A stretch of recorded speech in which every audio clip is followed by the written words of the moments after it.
Hello, I'm Lucy from Bookacts and I'm here today with my wrap-up video for my BookTube Made Me Do It TBR.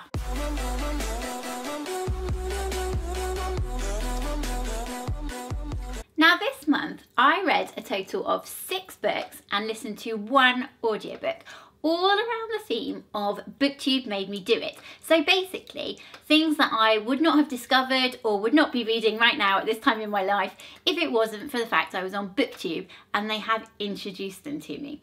And actually, it was a really good month overall. I think, you know, some things obviously you like more than others, but generally pretty darn positive. So I'll take you through from the top, because the first thing that I read was The Toymakers by Robert Dinsdale. Now this book is a cross between magical realism and historical fiction, and it's set in London at the time of the First World War, and it follows a teenage runaway who sort of finds herself unexpectedly pregnant and has to escape her family basically to stop the child being taken away. And she goes to London and she finds sanctuary in the most amazing toy shop, where initially she thinks that they are just fantastic creations that are still toys, but the longer she stays there, the more she realizes that they walk the line very closely between what is real and what is not. And this book is a tremendous work of imagination. It truly is just the most enchanting tale, and what I thought was its real strength really was how delicately it deals with the magical side of stuff, because I think that sort of magical books have a tendency to put a lot of people like me off, because I think, well, it's just not real, is it? You know, I don't buy in, I don't believe it. But the magic in this was dealt with so delicately and sort of crept upon you so incrementally that you totally bought into it and believed it was real. And what I also loved about this story was sort of the theme of hanging on, the need that we have in this world to hang on to just a little bit of the wonder and innocence that you have in childhood. There's a quote that I'm about to bastardize from the book that goes something along the lines of, "Everyone is welcome at Papa Jack's Emporium, because regardless of what they've gone on to do in their life, we were all children once." And really that is the overriding message of the story, is that we should all be trying to hang on to these little parts of purity that you have in you when you're a child, when everything is falling down around you.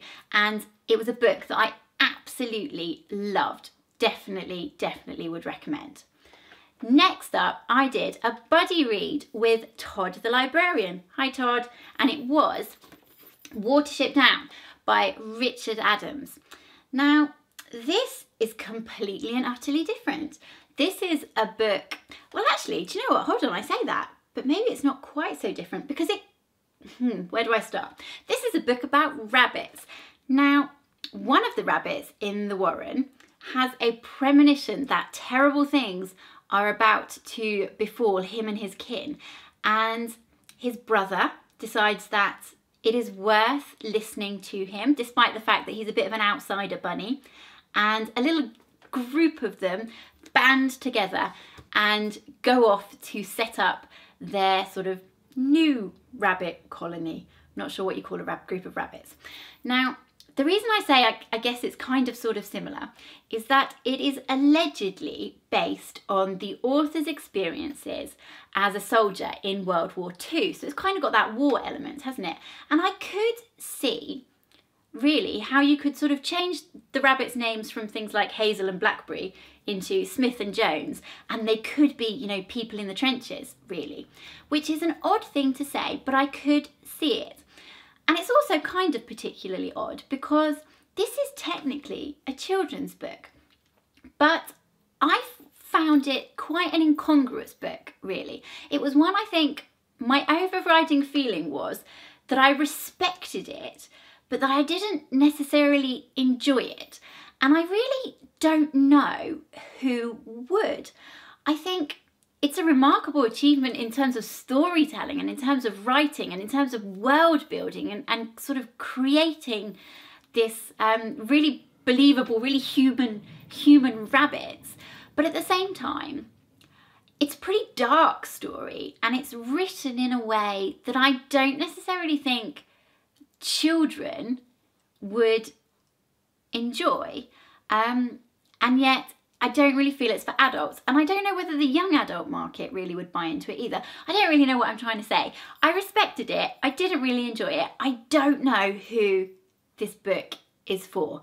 I do, however, want to get a whole load of rabbits and give them the fantastic names that they have in this book. That was the overriding winning thing for me in this book. The rabbits had really fabulous names.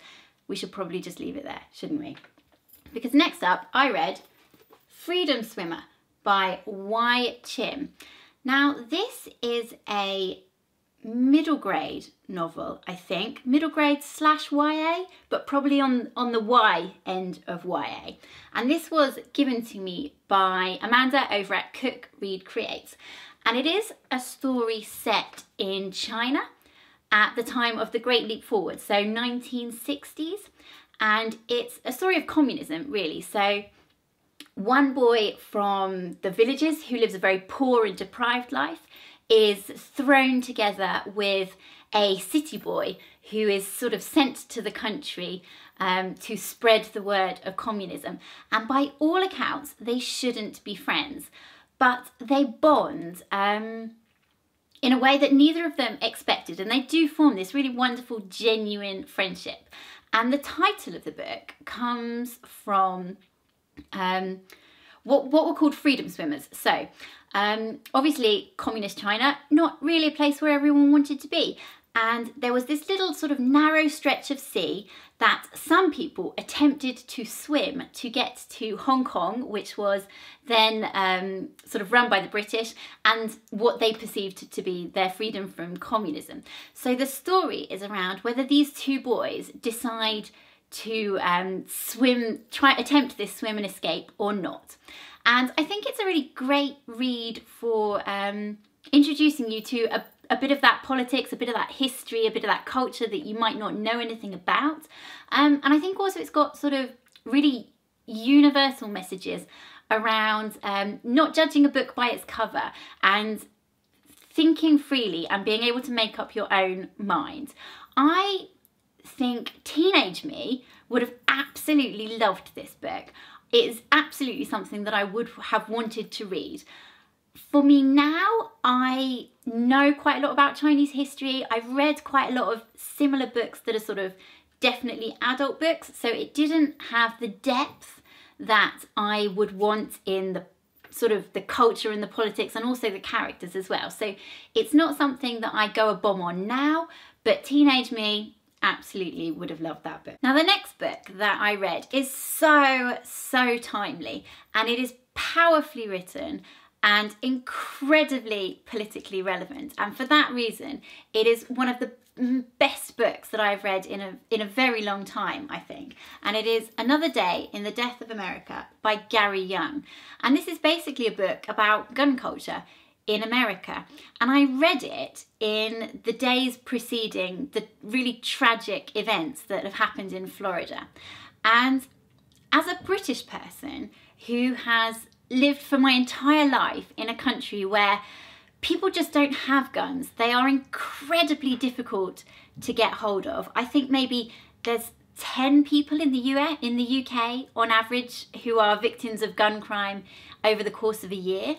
And then to see on the television things like the shootings in the Florida high school, it is incredibly hard to get your head around what it is that is so different about America. Because I think on the whole, I look at America and I think it is just like Britain in so many ways. But we do have an awful lot of problems over here. But gun crime really is one that we just don't have to grapple with. And the author of that book actually is British too, although I think he did live in America for more than a decade and is married to an American woman. And when he was living there, basically, he was asking these same questions, saying, what is it about America that makes these sort of conditions for gun crime to sort of flourish? And in this novel, he takes, or in this non-fiction book, sorry, he takes a day at random, the 23rd of November, I think it is, and he looks at all the deaths in America on that day as a result of gun violence.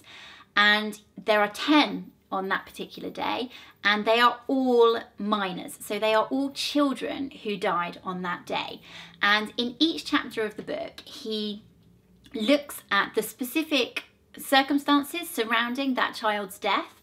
So yes, the actual incident involving the gun crime, but also sort of the events in the child's life, or the part of society that they lived in that led to that day, and then the fallout from it afterwards. So the impact that it had on their families, and you know, if it did have a wider impact on society around them. Pretty much it never did, really, which is quite shocking. But I think what I really liked about this book is how, well, it's meticulously researched for a start, but also clearly Young is anti-gun. He has an agenda. He is angry about this situation, but he deals with the issues in a very measured way, and a very methodical and a very calm way. So it absolutely humanises the victims and sort of challenges us to not treat them as statistics. But also, I think the most powerful thing that I'll take away is he pushes that we should question what it is to be a victim, because actually we all do it subconsciously. We put victims into a hierarchy of how deserving they were of their fate, almost. And you know, you look at, I think the youngest victim in the book was a 9-year-old child who was murdered. And you know, automatically you think, oh gosh, that's so terrible. You know, we refer to them as angels and things like that, because they're so innocent and it should never happen to them. And he compares that to the death of, I think it's a 19-year-old gang member who is also the victim of gun murder on the same day, and how flippant we are. So in the press, and I think subconsciously in individuals, we go, well, you know, he was living that lifestyle, it was only a matter of time. But actually, there shouldn't be any hierarchy in terms of the victimhood of gun crime. Nobody deserves to die that way. And perhaps if we started looking at the issues in society that lead to those moments, then we will treat the victims differently, and it might lead to a different outcome in how we legislate and things like that. So I just thought it was an absolutely fantastic read, so timely, and one that I hope a lot of people do go on to pick up. Next up, I read The Muse by Jessie Burton, which was a buddy read with Krista over at Books and Jams and Maria at Read, Create, Repeat. And I had really high hopes for this book because I loved The Miniaturist by Jessie Burton. And on the whole, it wasn't quite as good, but it was still pretty good. It was an above average book, I'd say. It is split between the 1960s and a woman who works in an art gallery, and the 1930s in Spain, during the time of the Civil War, and a woman who is an aspiring painter. And obviously their lives cross over time in ways that actually were really unexpected. I couldn't work out how that was going to happen, and that was probably the main joy of this book. It did have a really great and really complicated and really thoughtful plot. The other fabulous thing it had is Jessie Burton's writing, which is just so atmospheric and really rich with sort of period details and bits of history that bring it to life so vividly. The two main characters, the two women, Odelle and Olive, were beautifully complex. I really enjoyed them. They were torn and conflicted and not quite perfect in a way that made them so believable. The only weakness, I think, probably for me was sort of the secondary characters who sort of worked around them didn't quite have that same level of depth that I wanted. I wanted to know what motivated them to do those things that impacted on the two main characters. But overall, not quite as good as The Miniaturist, but still definitely a really great read and worth picking up. Now, the last book that I read this month was The Other Boleyn Girl by Philippa Gregory, and this was recommended to me by Ethereal Theory. And to be honest, I wasn't quite sure I was going to get on board because it's set quite a long way back in time, and I had a suspicion it might be a bit heavy on the romance, which I sometimes don't get on with. But actually, it was a total joy. It follows the life of Mary Boleyn, who was first the mistress to King Henry VIII in the 1500s, and then later, when her sister actually married King Henry, she basically was just sort of going around the palace trying to not get herself into trouble and trying to get her family out of trouble. And actually, it was all that families getting into trouble and trying to get out of trouble again that was so incredibly engaging. It is really well written, but there is so much backstabbing and deliciously vile behaviour, and families trying to get one over on other families, and families trying to get one over on the own members of their own family. That was just so incredibly compelling. I really loved it. There was a bit of romance in there, but actually everything else was so vile that you kind of needed that for a bit of light relief to lift you up a bit. So I totally got on board in the end. And yeah, really, really unexpectedly enjoyable. So thanks very much for that recommendation. I definitely would pick up Philippa Gregory again. Now, the very last thing, I didn't read anything else. I listened sort of to an audiobook. Now, I really wanted to listen to something by John Steinbeck, and I chose The Grapes of Wrath, but unfortunately I had a bit of a shocker, and I didn't quite get the Grapes of Wrath audiobook. I got a dramatised play of it, which I didn't quite realise. So it follows a family's emigration, fleeing, what would you call it? Their move from Oklahoma in the time of the Great Depression in America, as they go to California looking for work. And I totally could get behind the story. It was absolutely engaging, sort of the struggle between the haves and the have-nots, and the total injustice of it really was something that I was totally buying into. But unfortunately, because it was a play, I don't think I probably really got the full Steinbeck experience. So I'm still going to have to go and either read or pick up a proper audiobook of his, I think, to claim that I've read Steinbeck, because it was definitely a cheat.